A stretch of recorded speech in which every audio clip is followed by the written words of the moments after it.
Um projeto de lei apresentado pela deputada federal Natália Bonavides, do PT do Rio Grande do Norte, prevê garantir moradia a pessoas que vivem em situação de vulnerabilidade social. Segundo a proposta, o poder público só poderá promover remoções caso haja transferência dos grupos para locais adequados. O PL propõe outras condições para evitar que as mais de 132 mil famílias ameaçadas de despejo no país sejam tiradas de suas casas. A reportagem é de Júlia Pereira.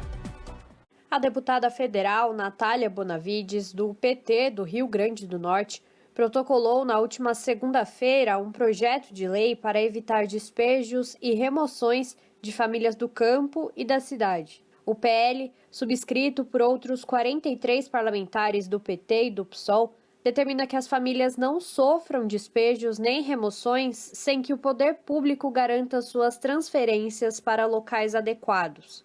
A proposta cria também outras condicionantes ao Estado, como a obrigatoriedade de apresentação de avaliação sobre os impactos socioeconômicos causados pela pandemia ao grupo, o reforço da necessidade de realização de audiência de mediação entre as partes e a notificação de todas as pessoas com risco de serem desalojadas em ao menos 10 dias úteis. O texto do projeto de lei prevê ainda que as 13 esferas do poder público criem programas para garantir o direito à moradia ao grupo alcançado pelas medidas de suspensão de despejos e remoções.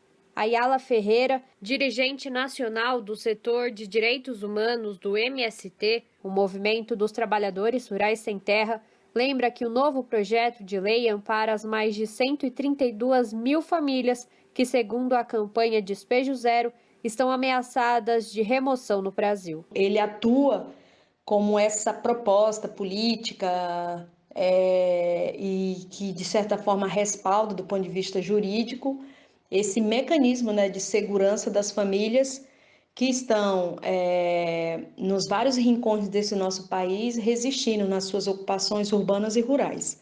Então, acho que essa é a primeira questão de que é algo concreto em um cenário que, lamentavelmente, nós temos visto, né, de paralisação de políticas públicas vinculadas à desapropriação de terra e assentamentos de famílias em áreas ocupadas no campo brasileiro e atuar no que poderia ser uma política de regularização fundiária em áreas urbanas do nosso país, com a perspectiva de disponibilizar para famílias sem teto terrenos ou até mesmo moradias construídas e que nesse exato momento está sem ser ocupada, né, não está cumprindo a sua função social. Então, é uma medida, como podemos dizer assim, cautelar, preventiva a um cenário que é de ausência, né, de políticas públicas, de intencionalidade de governos em enfrentar a dura realidade da concentração da terra e da moradia em nosso país.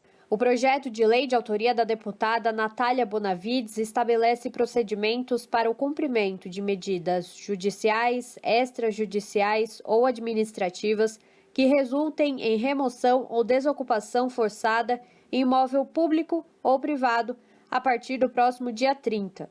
Isso porque, nesta data, termina a vigência de uma medida cautelar proferida pelo ministro do Supremo Tribunal Federal, Luiz Roberto Barroso, que prorrogou os efeitos da lei federal que suspende despejos e remoções no país. No texto da decisão, o magistrado afirmou que seria a última prorrogação da ferramenta, que ajudou a proteger quase 23 mil famílias desde o início do mapeamento feito pela campanha Despejo Zero. É importante que todos entenda que o projeto de lei 1501, ele se propõe, como podemos dizer, a ser uma alternativa após o 30 de junho de 2022, que é a data limite da suspensão dos despejos urbanos e rurais no contexto da DPF 828.